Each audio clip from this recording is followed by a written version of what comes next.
We've gathered 3 coffee experts to blind taste test every supermarket coffee brand we could get our hands on to see which ones meet their standards. Folgers Classic Roast. A little roasty, pretty bold. It feels a little bitter, slightly harsh. It actually reminds me of like coffee I drank in my childhood. A good cup of coffee has really good balance. Some natural sweetness. Bitter, sweet, and sour notes. I like having a little bit of acidity in the coffee. One of the things that I like to find is that it's a little bit of a quicker finish, where the aftertaste doesn't linger for too long. I'm always just looking for the coffee to be as fresh as possible. You'll have more nuanced flavors. It's just a little bit more alive as such. And body is something that we're looking for in regards to the overall mouthfeel. Similar to wine and the viscosity that you're getting. Not too heavy, not too light. I'm not in love with it, but I don't hate it. Can't really taste much of distinct flavor notes coming out of this. It's kind of really flat. If you're lacking body and lacking flavor, that's usually a good indication that it's not as fresh of a coffee. This tastes mass-produced. Mass-produced coffees they're generally blends. So the main 2 species of coffee that we consume are Arabica and Robusta. About 70% is Arabica, 30% Robusta. Robusta tends to be grown on lower elevations. It's easier to grow. It's not as demanding as far as the climate, the land, the elevation. It is more disease resistant. It's going to be less expensive because it is easier to grow. Some people refer to Robusta as having a charred or a tire-like flavor, which doesn't sound pleasant. Arabica, on the other hand, higher elevations. Higher altitude essentially means lower temperatures.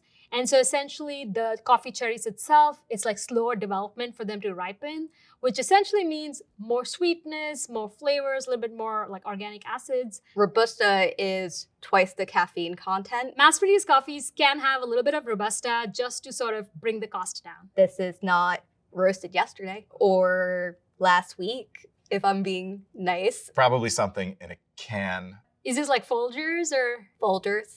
Oh, I nailed it. I said before that I tasted my childhood, and this is the coffee that I originally grew up with. This is one of the lower priced coffees. It says 100% pure coffee. Because Arabica is a higher quality coffee, they would like to say that it's 100% Arabica coffee. So this tells me that there's definitely a blend in there. The best part of waking up is Folgers in your cup.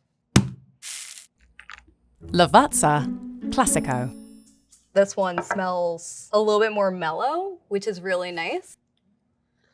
Ooh, this is quite different than the other one. It gives me a lot of like paper, cardboardy taste to it. Closer to what I would think of for a medium roast coffee. Pretty sour aftertaste. I would say everything can contribute to that. A coffee bean is the seed of a coffee cherry. When coffees are picked from trees, they then go through a process. You remove all the skin, mucilage, all of that from the coffee cherry. You can use water to remove it, in which case it's washed process.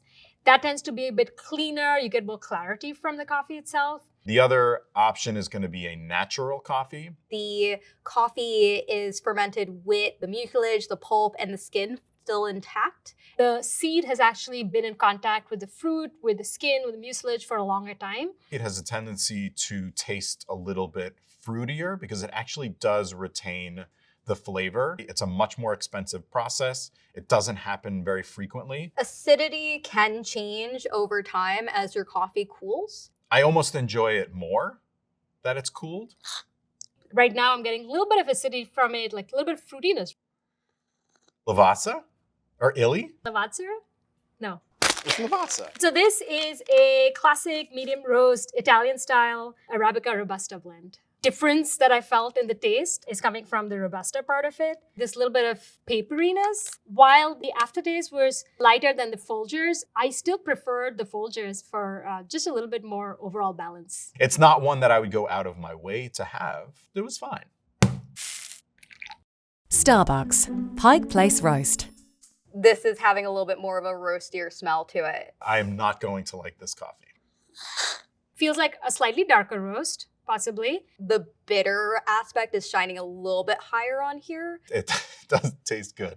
I'd say like toasted nuts, little bit of rubber. I don't think it's balanced at all. The body on this is heavier than either the first and the second one. It's really lingering, but in a really bad way. Like burnt notes from it. I'm surprised that this isn't a dark roast. When we start roasting, it essentially looks green. So you get more of the sugars and the acids inside the bean start to sort of form those caramelly, nutty flavors that a lot of us really enjoy in coffee. And then it starts cracking. That's what determines your different roast levels. Light roasted coffee, you're taking it soon after first crack. You're gonna get a lot more complexity of that flavor overall. It's gonna highlight what's intrinsically part of that coffee fruit. A medium roast is further down, and then dark roast is as it approaches second crack or even after. These oily coffee beans, that's a really dark roast. The oilier it is, the darker it's been roasted. When it's roasting, that's just what's being pulled out of the coffee. It's like cooking a steak well done. People do that to hide the defects. You should be bringing out all of the flavors and the notes and the nuances of the coffee as opposed to trying to cover them up. Starbucks? No. Starbucks. Pike Place, I believe that was their original store. Notes of cocoa and rich pralines. I didn't get any of that. It says it's 100% Arabica coffee. Just because it's Arabica coffee, it doesn't necessarily mean that it's going to be super high quality. You can have bad Arabica. Starbucks has helped pave the way for a lot of third wave coffee shops. The idea of getting lattes very easy and accessible to a lot of folks around the world. So the first wave of coffee is really sort of the commercialization of coffees, where coffee starts to become mainstream. Folgers, Maxwell, you're getting like instant coffee. The second wave, which is what Starbucks sort of led, was coffee houses, coffee culture. As part of coffee culture and coffee cafe culture, uniformity is important. One way to achieve uniformity is to sort of roast a bit darker. I can go to any Starbucks around the world and know what I'm about to get. And then the third wave is sort of looking at coffee more like wine. So really highlighting flavors. You want traceability, you want to actually taste the terroir, the origin. Has really just helped in regards to the cafe and communities that we have now. Starbucks Pike Place Roast Whole Bean. When we slurp the coffee, it kind of takes the coffee across your entire palate and especially towards the back. So it goes into your retronasal passage. A lot of coffee's flavor is in its aroma. So you want to smell as much as, you're tasting with your tongue. I get almost a little bit of like fruitiness from it.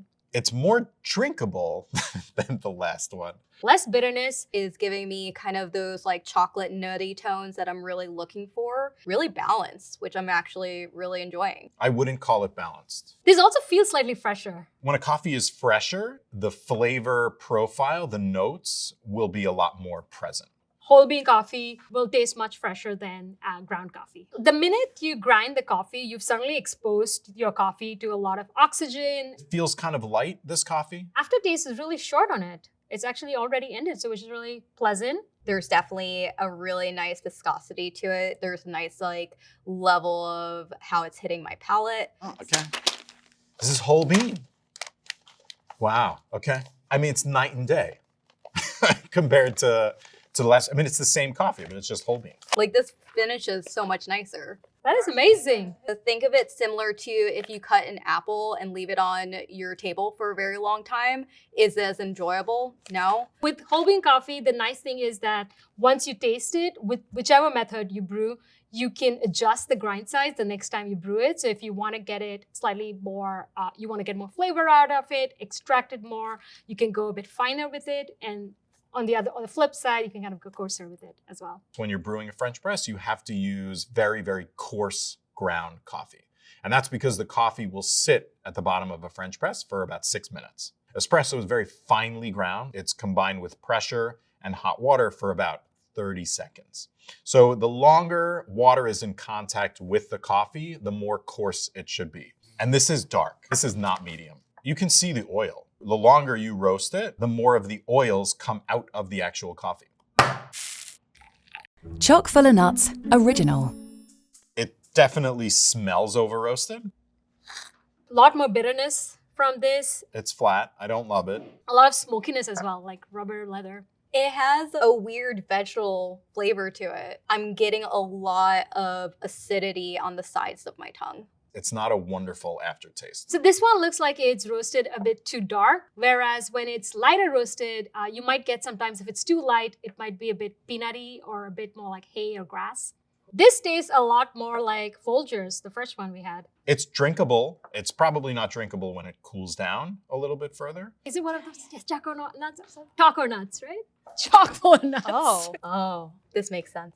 I mean, it says use by the end of 2027. You want to look for coffee that's roasted in the last 2 to 3 weeks. This is like over a 2-year Best By date, which is a really long time to have coffee on shelf, especially ground coffee. It's just going to be so stale and unpleasant. If they're willing to show you when it was roasted, I think then they typically will care a little bit more about the coffee. I don't think it's working. Dunkin Original Blend. On the nose, it's pretty pleasant. Right off the bat, not feeling any bitterness. There is a nice balance of flavor. Little bit of nuttiness, more like hazelnut. There's a little bit of fruitiness to it as well. It tastes like it's the most fresh and the most balanced of all of the ones we've had today. It's very silky almost, the body. Nothing really maintaining on my palate for too long, which is kind of nice. Really surprising when it's like side by side from the previous one. I would drink a cup of this black.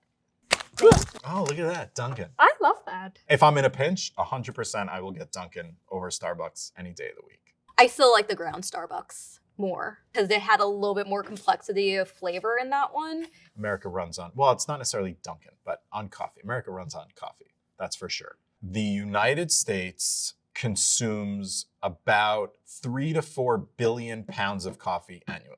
We always have to import coffee. The US could not survive on the amount of coffee that's produced within the United States. Hawaii, which is the main producer of coffee in the United States, I think they're producing between 10 and 20 million pounds, I think, per year, which would mean that they're basically fueling the US for maybe a day and a half, something like that.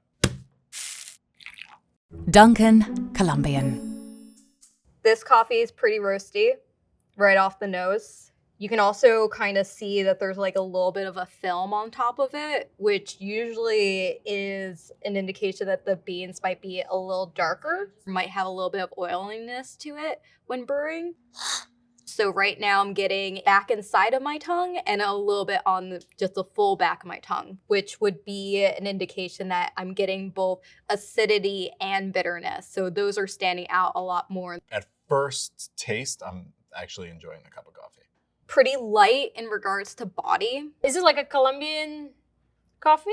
A specific region from where a coffee is grown will 100% impact the type of flavor that you're getting out of that coffee. African coffees, East African coffees tend to be more fruit forward. Colombian coffees, you get sort of like a mild acidity, some chocolatiness. I think it's probably the first one I've enjoyed. Oh my God. Yeah, interesting. So this is Colombian medium roast from Dunkin. I'm usually a really big fan of Colombian coffees. I guess I'm having a bit of a love affair with Dunkin' Donuts, which is surprising. Colombian coffees can have a variety of different flavor profiles behind it because of their general microclimates and regions that they have. It's very vast. Definitely a lot of nutty, mild acidity, classic Colombian profile. Peet's Coffee, Big Bang. Getting a little bit more of bitterness on this one. You can taste a lot more of roasted profile from this. It's a little bit acidic for me. This coffee feels like it has less body. It's very light. There's a little bit of mustiness in this one. I just get a lot more of the harsher notes, and really that's it. Peet's? Big Bang. It's a natural Ethiopian coffee, which means the coffee is dried inside the actual coffee cherry, which will give it a bit of a fruitier flavor. Ethiopia is the origin of coffee. It has a lot of genetic diversity in terms of all the varietals. The folklore goes that there was a goat herder who saw his goats eating the fruits and the leaves of a particular plant and dancing about with a lot of energy. And that got him curious about what that might be. Maxwell House Original Roast. It reminds me the beginning part of our spectrum of like the Lavazza Folgers world. Take a little bit of rubber. This one weirdly has like a little bit of a metallic taste right off the bat. It doesn't feel super balanced. It tastes a little bit old and stale. Lingering aftertaste. My guess is that this is a mass market. Is it Maxwell House? This is Maxwell. Maxwell's. This makes sense. It says ingredients, coffee. It is a very good chance that it is both Arabica and Robusta. Who knows how long this has been on shelf? Stumptown, Hairbender. This is pretty pleasant regarding the aroma. Right off the bat, you get a little bit of acidity, fruit flavors coming through. It tastes mass-produced and kind of stale. I don't like it. Definitely more smooth than some of the other coffees. The body feels slightly silky. Doesn't linger too long. It's pretty quick in regards to its finish. I would say this could be more in the third wave style of coffee. So this would be maybe in regards to like Stumptown or Counterculture. Is it Stumptown? Stumptown? Stumptown. Nailed it. I was a fan. Then it became a little bit more mass-produced. I believe the Hairbender is what they use for espresso. Some beans are better for espresso because they're almost designed to work with high pressure, going really fast, to give you that complexity, the balance that you want in an espresso. I would venture to say there's some African beans in here, so some of the fruitiness might be coming from there. Stumptown, Hairbender, whole bean. I like how it smells. Smells very familiar. Like what I just drank. This reminds me of the previous one we had, the Stumptown. A little bit brighter than the last one. Just that hint of roast at the very end that I feel like the other one didn't have. Could be that you maybe have some whole bean coffee. I think it's the Stumptown whole bean. So this is the whole bean Stumptown. The flavor notes are citrus and dark chocolate. The little bit more bitterness that we're getting from this one, that I got from this one, could be because of the grind size being more fine. So a little bit finer means more extraction, so a little bit more bitterness. I'm surprised it's like that stark of a difference. Whole Foods, organic, early bird blend. It would be hard for me to drink a whole cup of this. I'm not really able to get as much of a pronounced flavor from this cup. It feels stale to me because I don't really get much from it other than the roastiness. It's lingering a little bit. It's not a pleasant finish. The body on it, it's a little on the thinner side. Oh, Whole Foods. We seek out beans grown by farmers caring for the land in ideal coffee crop conditions. The ideal coffee conditions are in a climate between the Tropic of Capricorn and the Tropic of Cancer. In general, coffee is grown in tropical countries. You want like soil that might be rich in organic nutrients. A lot of times volcanic soils are known for producing really good quality coffee. If you're looking at how close you are to the equator, that means that you're able to get certain temperatures year round. It's okay. Trader Joe's, Joe medium roast. I don't mind it. I would say like a medium body, pretty smooth. There's a pretty nice balance. The body on this is a little heavier than the last one that I tried, but it's lingering a little bit in regards to like acidity on the sides of my tongue. I probably wouldn't pick it up myself. This is Trader Joe's? Trader Joe's? You did it again. It is ground, so that may be why it's a little flatter. It reminded me of the previous one a lot, the Whole Foods medium roast. I like that it has a little bit more information on their bag as well. So this is 100% Arabica. I don't know if you can hear that. This is what we refer to as a degassing valve. So it's a one-way valve that allows CO2 to release, but not allow oxygen to come in. So during the roasting process, carbon dioxide is produced within the bean, and then slowly after roasting, that carbon dioxide keeps getting released over time. That's also why for fresh roasted coffee, when you put hot water, you'll see some bubbles. That's essentially the carbon dioxide escaping. Great value, 100% Arabica Colombian ground coffee. This one looks lighter. It could be the roast profile itself. It also can be the water to coffee ratio. Drip coffee, I typically like between like a 1 part coffee to 16 parts water. It smells really nice, almost like marshmallow sweetness off of it. This has to be a lighter roasted coffee. Lighter roasts in general, have you see the acidity come through more? There's some sweetness to it. I'm getting a little bit more complexity and clarity in flavor from this. I feel like I get a little bit of citrus from it, and then a little bit of dried fruits like raisin, bit silky. It's not leaving a bad aftertaste, that's a good thing. I call it balanced. The body is a little bit on the heavier side, so I would indicate for me that this is a relatively fresh coffee. I'm a fan. Oh, it's Walmart? Look at you, great value. 100% Arabica Colombian ground coffee. Bright and fruity. What a time. This is actually really delightful. I feel like I'm getting a lot more complexity of flavor, and it's just very surprising because it's in a tin, it's ground, and it's still for some reason maintain a level of freshness that I'm pretty surprised by. I don't think it's as good as the Dunkin' Donuts. Good and Gather, House Blend. You can smell a little bit more of the smokiness coming through. It's sour. Feels a bit stale. There's a lot more bitterness going on in this. I was gonna say tire. Ugh. Good and Gather, house blend. It's Target? Is that what it is? A house blend is something that you want that's crowd pleasing. It says sweet caramel with milk chocolate, but for me, a lot of the roasted notes was masking any of that. Rainforest Alliance certified Arabica beans from Latin America, which is essentially making sure that you've grown the beans where you've taken into account environmental sustainability, how people are taken care of, like how your workers are taken care of. There's a lot of debate around all of the different certifications. Oftentimes, coffee is grown at such an elevation where pests don't really exist. And so they're not using anything. And for a farmer that's got a very small lot of coffee, it's a very expensive certification for them to actually get. And so most of them just don't. Not a fan. Good and Gather, Donut Shop Blend. Oh my God, it's so bitter. This is a very drying coffee, a really light body, and the finish on it is definitely sticking with me, and I think it'll be with me for a little bit. This tastes like what you would expect maybe in a diner, and they're just giving you free refills on it. It's quite similar to the last one. It really gives me a lot of rubber and like really harsh notes. It's like sour and bitter. It's leaving an aftertaste, and I'm not even, like, I'm spitting it out. Is it the same one, but just like a same brand, but a different bean? Because it definitely tastes very similar. Good and Gather, Donut Shop Blend.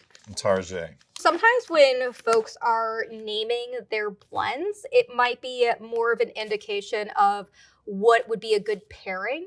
I would imagine Donut Shop Blend might mean that you want a little bit more of that more developed roast, so slightly more darker notes, the cocoa, and that roasted nuts. Kind of to go with possibly all the sugar that you're having in a donut. Cocoa and roasted nut notes with a smooth finish.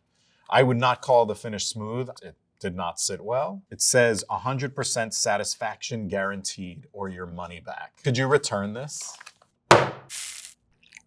McCafé, medium roast. The initial smell is not off-putting, so that's a good sign. This one has a little bit of a fruit hint. This is brighter, for sure.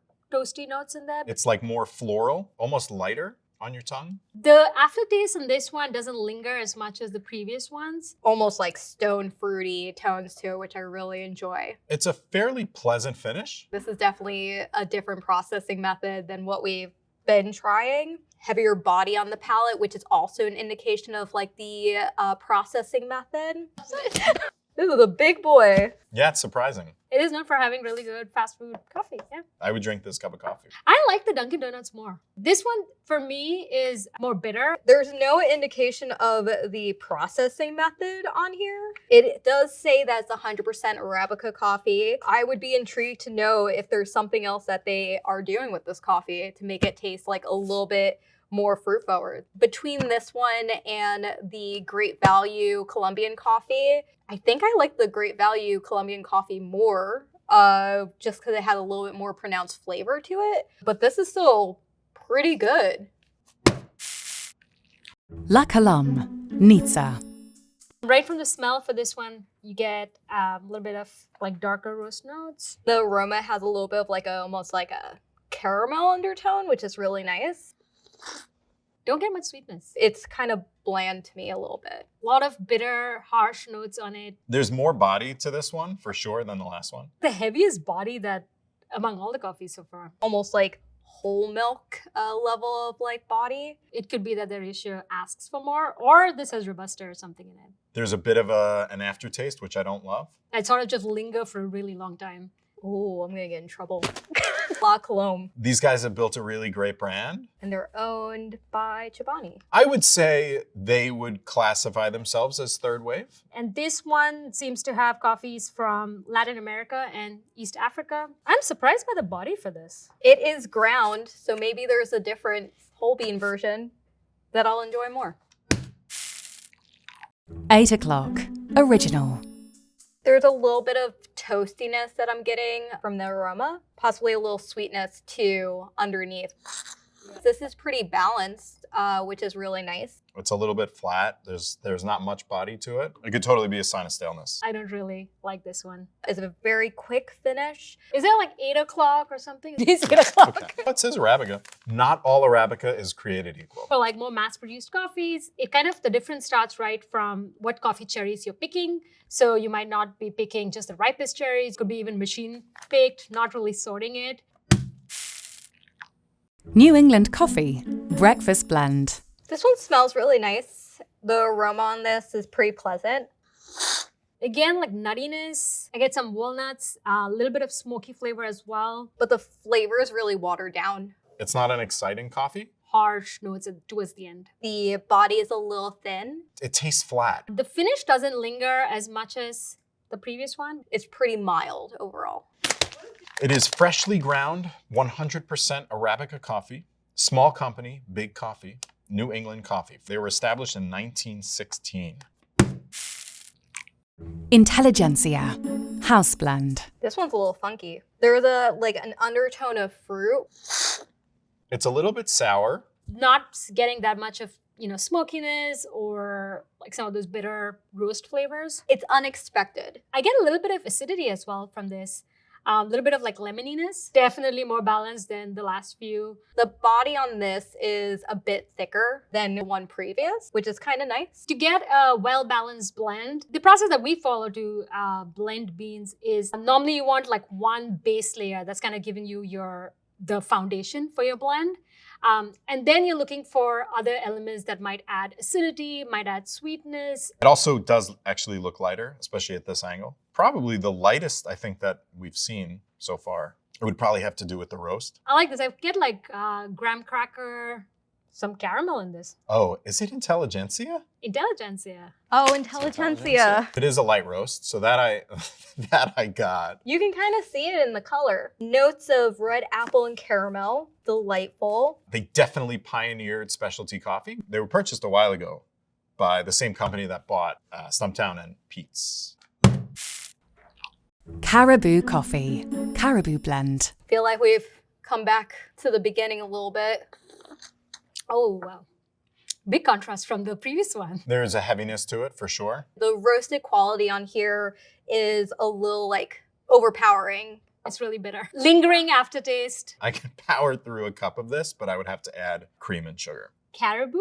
I remember Caribou. I used to live in Atlanta. They may be one of the largest chains, big in the Midwest. This probably would be really delicious as a cold brew. A cold brew can really withstand something that's a little bit heavier roasted. They're using huge roasters for sure. And so it'll be a little bit more challenging to bring out all of the essence of the coffee because it's just being mass roasted. Green Mountain Nantucket Blend. Oh, interesting. It's got a nice finish. The aftertaste on this definitely lingers a little bit. The dark chocolate, walnuts. If a coffee is nuttier or more chocolatey, it's less likely that it's going to be a natural coffee. The body on this is quite heavy. There's a nice weight to it. Fairly balanced. It changes like as it like coats your palate a little bit. I definitely was getting hit with some sweet, but it does finish a little dry. So I feel like I just went on a little bit of a roller coaster with this one. Not glad, but not mad. All right. Oh, this is Green Mountain's Nantucket blend. I think Keurig and Green Mountain are kind of like one and the same. So like they developed the cake like the K-Cups. I've never heard of a Nantucket blend until now. Now let's see which coffees our coffee experts liked the most and the least. I shocked myself that my favorite cup of coffee today was a Colombian from Dunkin' Donuts. It's a well-balanced and flavorful cup of coffee. It was chocolatey. It didn't have a really lingering aftertaste, which is really important for me. My favorite coffee today was the Intelligentsia coffee. I felt like I could taste a little bit of fruit notes in it. There was like caramel, there was some complexity. The bitter notes were lesser on it, so I felt like I could drink it without adding anything to it. My favorite coffee today was the Stumptown Hairbender whole bean coffee that had a lot of complexity in flavor. It had a nice balance in flavor as well. The body stood up, and I just love that it had a really quick finish to it. My least favorite was the pre-ground Pike place. I'm just not accustomed to drinking something that's like that deeply roasted. If it lingers and it lingers really sour and bitter, for me, it's just not a good cup of coffee. My least favorite coffee was the choco nuts. Really not much sweetness at all. And that bitter notes really lingered for a long time. My least favorite was the Maxwell House. Overall, it's probably a very affordable option, but there was a lot of bitterness behind it. I had a little bit of a metallic flavor, and I just think that there might be some better options out there at that price point.